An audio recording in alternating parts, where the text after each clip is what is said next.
Hello guys, स्वागत है आपका हमारे YouTube channel CITS and ITS study point में। आज हम जो टॉपिक लेकर आए हैं वो कंडीशनल सेंटेंस है। कंडीशनल सेंटेंस में रूल 3 आते हैं जिसके बारे में हम आज जानकारी आपको देंगे। पिछले वीडियोस में हमने बहुत सारी जानकारियाँ दी हैं प्रेजेंट इंडेफिनिट टेंस से रिलेटेड, तो ये भी प्रेजेंट इंडेफिनिट टेंस का एक छोटा सा पार्ट है जो कि आपके लिए काफ़ी हेल्पफुल होने वाला है, क्योंकि कंडीशनल सेंटेंस से बहुत सारे क्वेश्चन पूछे जाते हैं। आगे हम आपको इस तरह क्वेश्चन भी बनवाएंगे जिससे आपको एकदम डाउट क्लियर हो जाएगा कि किस तरह के क्वेश्चन कंडीशनल सेंटेंस से पूछे जाते हैं। इसलिए हम पार्ट बाय पार्ट वीडियो लेकर आ रहे हैं आपके लिए, जो काफ़ी आपके लिए हेल्पफुल हो सके गाइज़। तो प्लीज़ आप हमारे चैनल पे बने रहिए और आप पूरा वीडियो देखिए ताकि आपको ये वीडियोस काफ़ी हेल्पफुल हो और आपके लिए काफ़ी मददगार साबित हो। और अगर आप हमारे चैनल पे नए हैं तो प्लीज़ इसको ज़्यादा से ज़्यादा लाइक कीजिए, शेयर कीजिए, सब्सक्राइब कीजिए और बेल आइकन को ज़रूर प्रेस कर दीजिए ताकि जितनी भी नोटिफिकेशन हो आप तक पहुंच सके। ओके गाइज, चलिए हम शुरू करते हैं। कंडीशनल सेंटेंस का रूल 1 कहता है कि जब दो फ्यूचर इंडेफिनिट टेंस एक साथ हो और उस स्थिति में वाक्यों को इफ और व्हेन से जोड़ा गया हो तो जो पहला वाला होगा वो प्रेजेंट इंडेफिनिट होगा और बाद वाला जो होगा वो फ्यूचर इंडेफिनिट होगा। ये रूल हमारा कहता है कि जब भी कोई दो फ्यूचर इंडेफिनिट टेंस एक साथ होते हैं और इफ और व्हेन से जुड़े होते हैं, जब इफ और व्हेन लग जाता है तो उस स्थिति में पहला जो वाक्य होगा वो प्रेजेंट इंडेफिनिट में होगा और जो लास्ट वाला वाक्य होगा वो फ्यूचर इंडेफिनिट में होगा। ठीक है गाइस, एक छोटा सा नोट है, आप नोट डाउन कर लीजिएगा, ये आपके लिए काफ़ी हेल्पफुल होगा। ठीक है, इफ व्हेन के ठीक बाद आने वाला वाक्य हमेशा पहले होता है, तो जब भी कोई सेंटेंस इफ व्हेन से बनता है उसके बाद जो भी वाक्य होता है वो पहला माना जाता है। ठीक है, अतः इफ व्हेन के बाद आने वाला वाक्य हमेशा प्रेजेंट इंडेफिनिट में बनाया जाता है, ना कि फ्यूचर इंडेफिनिट में। तो ये पॉइंट आप याद रखिएगा कि जब भी इफ व्हेन के बाद कोई भी सेंटेंस आएगा तो उसे हम पहला वाक्य मानेंगे और ये हमेशा प्रेजेंट इंडेफिनिट टेंस में बनेगा। ठीक है, कभी फ्यूचर इंडेफिनिट टेंस में नहीं बनेगा। जैसे स्ट्रक्चर है, स्ट्रक्चर पे आप ध्यान दीजिएगा, इफ ऑब्लिक वेन, इफ या वेन रहे तो structure plus subject plus B1 oblique B5, तो ये क्या बनाया है प्रेजेंट इंडेफिनिट में। ठीक है, प्लस ऑब्जेक्ट, और या तो subject plus will sell plus B1 plus object, ये स्ट्रक्चर है हमारा। जैसे हम आपको बनवाते हैं कुछ एग्जाम्पल्स तो आपको समझ में आ जाएगा कैसे बनेंगे।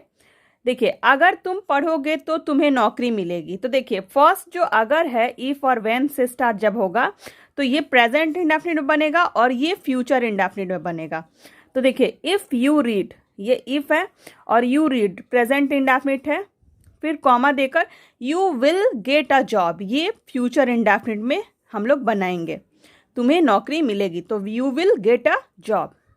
जैसे एक और एग्जाम्पल है, अगर आप लोग पढ़ेंगे, तो अगर का होगा इफ, आप लोग का यू, और पढ़ेंगे तो प्रेजेंट इंडेफिनिट में क्या होगा रीड। ठीक है, फिर कॉमा देके तो देन भी लिख सकते हैं या कॉमा दे सकते हैं, तो आप लोग परीक्षा पास करेंगे, तो you will pass the examination, क्योंकि इसका भी स्ट्रक्चर क्या होता है subject plus will oblique shall plus B1 plus object. अब आपको कुछ कॉम्पिटिटिव पर्पज से रूल 1 से 2-3 क्वेश्चन हम बनवा रहे हैं, आप इसको ध्यान से देखिएगा। ये NDA का क्वेश्चन है, ठीक है, 2016 में आया था सितंबर में। क्वेश्चन है, if I have reached there by this time tomorrow I will write to you. तो यहाँ गाइज देखिएगा, अभी हम रूल 1 में पढ़ाए हैं कि कभी भी जब भी इफ और व्हेन से क्वेश्चन रहेगा तो हम उसके बाद हमेशा प्रेजेंट इंडेफिनिट का यूज़ करेंगे, और यहाँ क्या किया गया है, यहाँ प्रेजेंट परफेक्ट का यूज़ किया गया है। तो ये क्या हो जाएगा गाइज, ये गलत हो जाएगा। यहाँ पे क्या होगा, if I reach there by this time tomorrow I will write to you. ठीक है गाइज, यहाँ पे क्या होगा रीच होगा। चलिए हम नेक्स्ट क्वेश्चन बनवाते हैं। गाइज ये क्वेश्चन जो है SCRA के एग्जाम में आया था 2014 में। क्वेश्चन है, when he will arrive the band will play the national anthem. तो यहाँ क्वेश्चन देखते ही आपको, अगर अच्छे से पढ़ाई किए होंगे, वीडियोस हमारा देख रहे होंगे, तो आपको ये पता होगा कि व्हेन और इफ़ के बाद हमने बताया है कि हमेशा प्रेजेंट इंडेफिनिट टेंस का यूज़ होगा। तो यहाँ क्या हो जाएगा, व्हेन ही अराइव्स, यहाँ पे देखिए मैंने टिक लगाया है, when he arrives the band will play the national anthem. ठीक है, चलिए अब हम रूल 2 के बारे में पढ़ते हैं। रूल 1 के बारे में हमने पढ़ाया, उससे क्वेश्चन भी बनवाया, कंपटीटिव पर्पस से भी बनाया, ट्रांसलेशन से भी बनवाया। तो रूल 2 के बारे में भी हम सेम वैसे ही पढ़ेंगे। तो रूल 2 हम लोग ध्यान देंगे कि कैसे क्या होता है रूल 2 कंडीशनल सेंटेंस का। तो रूल 2 हमारा कहता है कि जब दो काल्पनिक वाक्य एक साथ हो और इफ से जुड़े हों तो उन वाक्यों को नीचे दिए गए स्ट्रक्चर पर बनाया जाता है। तो कोई दो ऐसे काल्पनिक वाक्य जो काल्पनिक होते हैं, जैसे हम अभी क्वेश्चन आगे पढ़ा रहे हैं तो आपको समझ में आ जाएगा, तो उसका जो स्ट्रक्चर होगा इसी बेस पे बनेगा कि इसी स्ट्रक्चर पे हम कोई भी क्वेश्चन बनवाएंगे।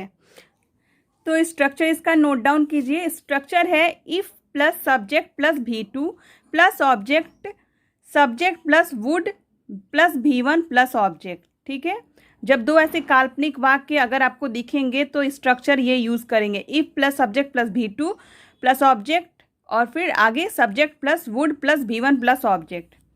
अब जैसे एग्जाम्पल है, अगर तुम खेलते तो तुम मैच जीतते, तो इसका क्या होगा, if you played you would win the match. तो ये दूसरा स्ट्रक्चर है, रूल 1 का स्ट्रक्चर हमने दूसरा बताया है। और ये जब काल्पनिक में वैसा वाक्य होगा, वाक्य में आप देख लीजिएगा, दोनों वाक्य मिला लीजिएगा, दोनों में डिफरेंस है, उसी आधार पर आप स्ट्रक्चर भी लगाइएगा। तो इसका क्या हो जाएगा, अगर तुम खेलते तो if you played subject plus V2 तो तुम मैच जीतते, you would win the match. ऐसे ही एक और क्वेश्चन है, अगर वे लोग यहाँ आते तो क्या होगा, if they came here V2 लगेगा, तो हम लोग बात करते, तो वी वुड टॉक। ठीक है गाइस, अब इससे कुछ क्वेश्चन हम बनवा रहे हैं रूल 2 से, तब आपको थोड़ा और डाउट क्लियर होगा कॉम्पिटिटिव पर्पस से भी। देखिए क्वेश्चन है, if he blanks food we would eat. तो एक तो सबसे पहले कैसे पहचानेंगे, तो एक तो स्ट्रक्चर देखिए, ध्यान दीजिए स्ट्रक्चर। तो वहाँ यहाँ पे स्ट्रक्चर था हमारा वुड का कि subject plus would plus V1, तो यहाँ पे subject plus would plus V1 है, तो हमारा क्या होगा, फर्स्ट इफ के बाद क्या लगेगा, तो V2 लगेगा। तो यहाँ पे क्या हो जाएगा, ऑप्शन है कुक्स, had cooked, would cook, cooked, तो क्या हो जाएगा कुक्ड। ठीक है, यहाँ पे क्या लगाएंगे, if he cooked food we would eat. ठीक है गाइस, ऐसे ही आप इसमें इस तरीके के क्वेश्चन आप कॉम्पिटिटिव पर्पस से लेकर आप क्वेश्चन बनाइएगा। आप बिल्कुल ही बिना कुछ सोचे आप आराम से देख कर टिक लगा दीजिएगा। अगर आप इस वीडियो को ध्यान से पढ़िएगा, कोई भी हमारा पिछले का भी जितने वीडियोज़ हैं जो हमने बनाए हैं उसको आप ध्यान से आराम से नोट डाउन भी करके पढ़िएगा, क्योंकि हम वैसे ही नोट करके लाते हैं ताकि आपके लिए ज़्यादा हेल्पफुल हो सके। आप उसको आराम से पॉज वीडियो करके नोट कर सकें, तो आपके लिए काफ़ी हेल्पफुल हो जाएगा। ठीक है गाइस, चलिए अब हम रूल 3 के बारे में पढ़ते हैं।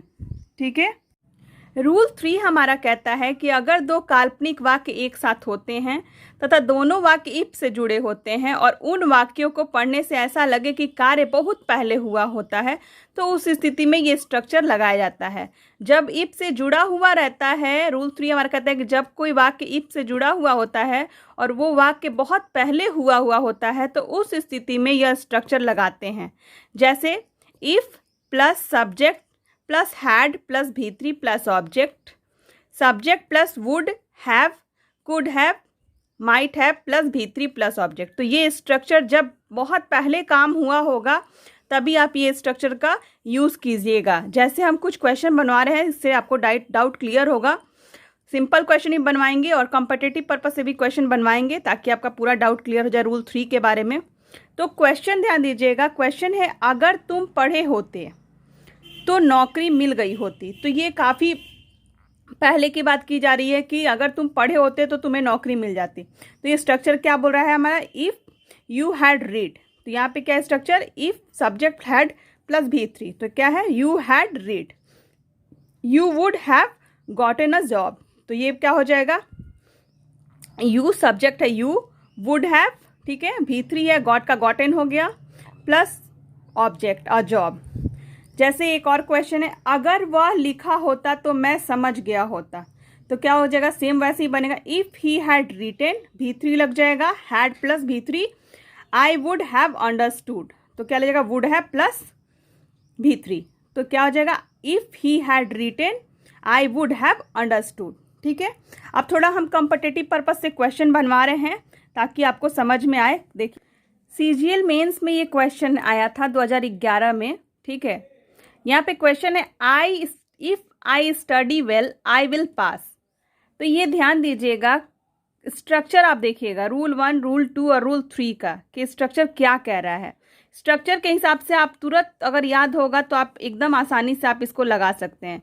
तो यहाँ स्ट्रक्चर इसमें देखिए, रूल 2 के बारे में ये स्ट्रक्चर था कि if I study, subject plus V2 object, उसके बाद क्या था, वुड। ठीक है, आई वुड पास, वुड लग जाता है, विल नहीं, विल के जगह क्या यूज होगा, वुड। ठीक है, एक और क्वेश्चन ध्यान दीजिएगा, if he would have help me I would have done it. तो यहाँ पे गाइस ध्यान दीजिएगा, सब्जेक्ट रूल 3 में हमने क्या पढ़ाया था, if he had plus V3 plus subject would have plus V3। ठीक है, तो इस हिसाब से क्या लग जाएगा, ही वुड नहीं लगेगा, क्या लगेगा, ही हैड लगेगा। ठीक है, तो इससे बहुत बहुत तरह तरह के क्वेश्चन हैं हमारे पास। वीडियो काफ़ी बड़ा हो जाता है, इसलिए हम आपको क्वेश्चन कम कराते हैं ताकि आपके लिए वीडियोस में ज़्यादा समझा सकूं, ताकि आप जब वीडियोस को नोट डाउन कर लें अच्छे से तो समझ लें, तो आप खुद ही बहुत सारे क्वेश्चन आप बनाएंगे तो समझ में आ जाएगा। तो इसलिए मैं कम क्वेश्चन कराती हूँ और रूल ज़्यादा लाती हूँ, ताकि रूल से आप समझेंगे तो आप अपने आप ही बहुत सारे क्वेश्चन आप सॉल्व कर सकते हैं। तो वीडियोस बड़ा ना हो जाए इसलिए हम कम क्वेश्चन बनवाते हैं गाइस। ठीक है, क्वेश्चन तो हम बहुत सारा लेकर आए हैं, लेकिन बहुत ही ज़्यादा वीडियोस बड़ा हो जाने के कारण हम नहीं बनवा पाते हैं, इसके लिए माफ़ी चाहेंगे। अगर आपको हमारा वीडियो थोड़ा भी हेल्पफुल लगा हो तो प्लीज़ इसको ज़्यादा से ज़्यादा लाइक कीजिए, शेयर कीजिए, सब्सक्राइब कीजिए और बेल आइकन को ज़रूर प्रेस कर दीजिएगा ताकि जितनी भी नोटिफिकेशन हो वो आप तक पहुंच सके। Thank you.